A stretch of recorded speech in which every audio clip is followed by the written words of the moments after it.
Salut, j'espère que vous allez bien. Aujourd'hui, je vais vous présenter un livre d'un auteur haïtien. C'est un livre assez intéressant, c'est l'un des classiques de la littérature haïtienne. Ce roman ouvrait à la littérature haïtienne une voie qu'elle continue d'explorer. Le livre à présenter aujourd'hui est La famille des petites cailles, publié en 1905 pour la première fois par l'imprimerie Auguste Hérault à Port-au-Prince. C'est un livre de Justin Lérisson, de son nom complet Alexis Michel Justin Lérisson, auteur haïtien né en 1873 et décédé en 1907 à l'âge de 34 ans. Il était prof d'histoire, avocat, journaliste, etc. Il a publié son premier recueil de poèmes intitulé Myrta en 1892.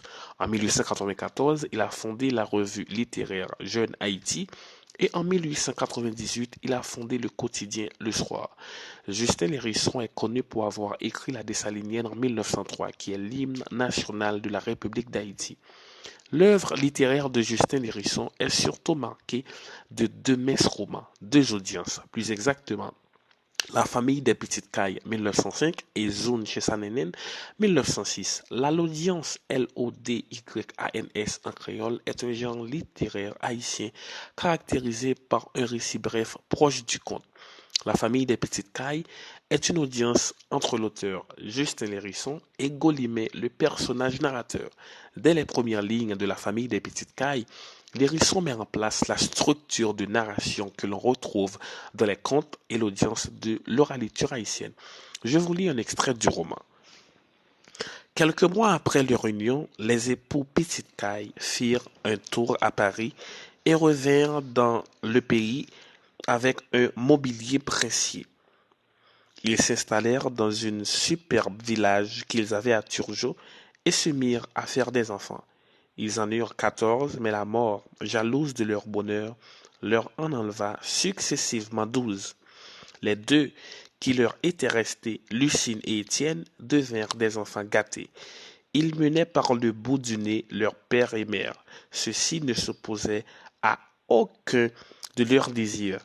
Ils furent envoyés en France pour parfaire leur, leur instruction et acquérir des manières distinguées. Les grandes manières d'Eliezer, ses nombreuses créances hypothécaires, ses propriétés en ville et à la campagne, firent de lui un personnage. Il était de toutes les fêtes, laïques ou religieuses. Son nom figurait en tête de toutes les listes de souscription. Toujours où lui ou sa femme était parrain ou marraine dans tous les baptêmes de monuments ou de statues de saints. Il s'en vantait. C'était gloire pour lui. Cet homme fort avait cependant deux côtés faibles. Il était vaniteux. Il aimait la flatterie. Vous êtes un homme qui, un homme dont, c'est ce qui le chatouillait à tout instant. Alors, c'est l'histoire d'un jeune esclave adopté par ses maîtres qui ne pouvait pas enfanter. Petite Caille, qui signifie enfant de la maison, est le nom que l'esclave adopté avait reçu des autres esclaves. Il meurt en 1838, laissant 69 enfants, mais un seul fils légitime, Eliezer. Eliezer a rencontré Véleda, qui était une tireuse de cartes et sorcière martiniquaise, et il se place avec elle. Enrichis, ils se marient et font un voyage en France. De retour à Port-au-Prince, ils ont eu plusieurs enfants, mais deux seulement survivent, Étienne et Lucine, qui font leurs études à Paris.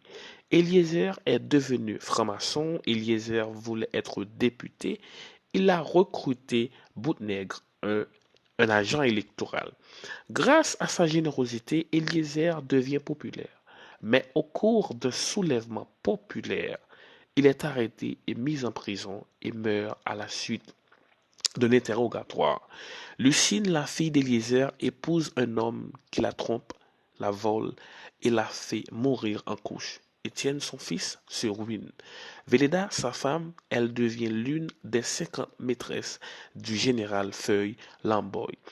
Dans le roman, il y a Eliezer Petitcaille qui est le héros de cette audience.